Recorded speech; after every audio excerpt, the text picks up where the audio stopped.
Hi friends, how are you today? Isn't it so yucky out? All the rain, it's coming down, but it's giving our grass and all the seeds in the ground a big drink. And hopefully soon all the sun will come out and warm up the ground and give our seeds and all of our grass some good conditions to grow in. Well, we're going to have a little mini circle time again today. And I thought we could start by singing one of our very favorite songs. We like to sing our book songs. So can you get out a book? Oh, we got to start with glasses, right? I'm going to put on some glasses. I see you through my glasses. Let's put them down. Up. I got a book. You can make a book too. Ready? Let's open it. Ooh. Oh my goodness, there's a pink snake in there. Shut that book. Ready? Let's put it down. Put our glasses on again. And let's make our book. We can open it. Ooh. What's in there? Oh, right, a purple dinosaur. Shut the book. Put your glasses on. These are my glasses. This is my book. I put on my glasses and open up the book, and I read. Now I look. I put down my glasses and close up the book. You can keep singing that song if you like. Try it again at home. Well, we've been talking about seeds and plants and flowers, and today I have a book called Splat the Cat, Whoopsie Daisy. And this is by Rob Scotton. And he also drew the pictures. And the publisher is HarperCollins. And we are very appreciative of them for letting us use their book. Splat the Cat, Oopsie Daisy.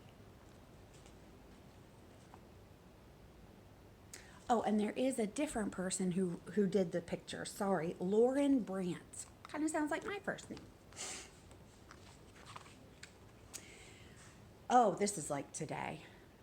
It was almost springtime. The weather was getting warmer, but the sky was still gray and rainy. Splat thought being stuck inside was a waste of a Saturday afternoon. Splat perked up when a sopping wet Seymour scurried into the room. Seymour was carrying a weird-looking seed. "Where did you get that?" asked Splat. Seymour held up the seed and stared at it. Then he shrugged again. "I wonder what kind of seed it is," said Splat. "It could be anything." "Well, there's only one way to solve this mystery. Seymour, let's see if we can make it grow." "I think we need to plant it first," Splat said. "But I've never planted anything before." "Do you know how to plant a seed?" "Do you? I bet you do." Seymour shrugged. "Okay, then let's go to the library to find out," Splat announced. Splat and Seymour walked straight to the library to look for a book about gardening. The only problem was that there was too much information. Splat wanted to grow one seed, not a whole field of corn. After staring at the shelves for a long time, Splat finally asked the librarian. She was happy to help him find the perfect book.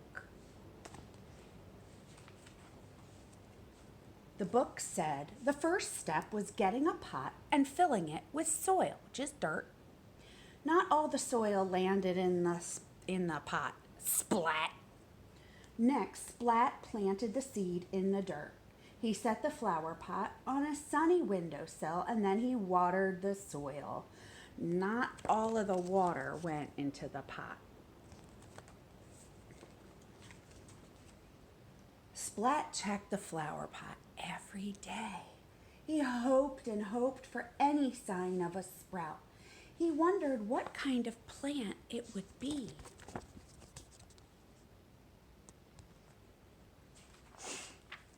Maybe the seed would grow into a wild garden of roses. Or maybe the seed would grow into a tree as tall as the sky. Splat couldn't wait to see what grew. He sang to the seed. He read to it, and he told it some stories. For 2 whole weeks, Splat waited and waited for the seed to do something. Splat was ready to give up. Maybe the seed would never sprout.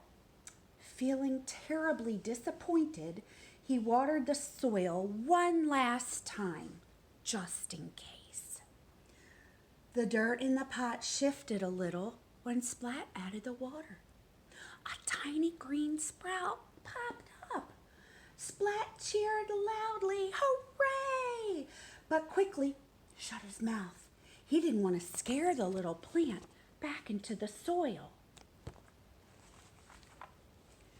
During the next week, the sprout grew a few scraggly weeds.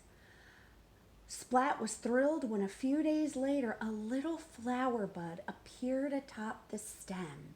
The next day, the bud opened and the blossom bloomed. It wasn't a jungle plant or a many-colored rose or a tall tree. It was a flower, a little daisy, and Splat knew just who to give it to. "I love it," said Mom.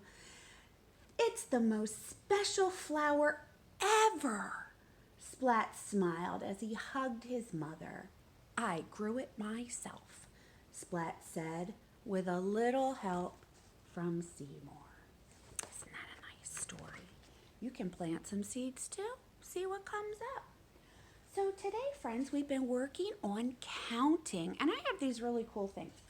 These are like little cupcake holders, but they look like grass. I thought they'd be kind of fun. And I stuck a flower to it, and I put a number on it. Do you know what number that is? 0. But then I have all kinds of other ones. I have one that has the number 10. Very good. And what we are going to do is we're going to take some of these, not all of these. Now at home, you can take some cupcake papers or little cups you might use in your bathroom or another one of those cupcake pans because they come in handy. And you could take anything you want. You could take pieces of popcorn, you could take little bits of cereal, and try to count out a certain amount of things with a certain number. So let's start with, let me see if you know what this number is. Number 5. And you help me count 5 flowers. Ready? 1. I'm going to put them up closer to me. 2. 3. What comes next? 4. 5. So I have 5 flowers in my 5 pot. Let's try, a tricky one. Ready? How many flowers am I going to put in this one? The number is 0, and that means empty. Nothing. We don't put anything in that. Let's do a little easy one. Ready? I have the number 3. And I can count how many? Help me. 1, 2, 3. All right, and let's finish off with our super brand new hardest number. It's going to take a lot of counting. Ready? What number? Number 10. 10's our big number. I'm going to have to juggle all my things here. Okay, ready? Help me count. 1, 2, 3. A lot of counting. 4,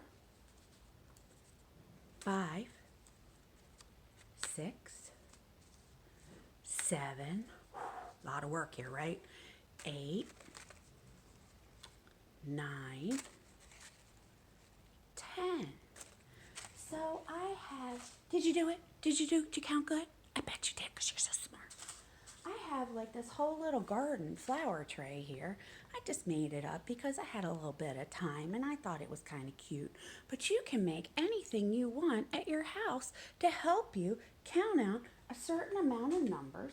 For example, if you have the number 1, you put in 1 flower or 1 piece of cereal or 1 anything, really. Let's do a little finger play. I've never done this one before. It's brand new, but we're going to pretend that our hand is all closed up. A flower bud. And we're going to close it up tight and without a tiny speck of light. It's all under the dark soil. Then slowly the petals open for me, and here's a beautiful flower I see. That's all for today. I will see you next week, and you know how we always end. Ready? I love you. I love you. I'll see you next time.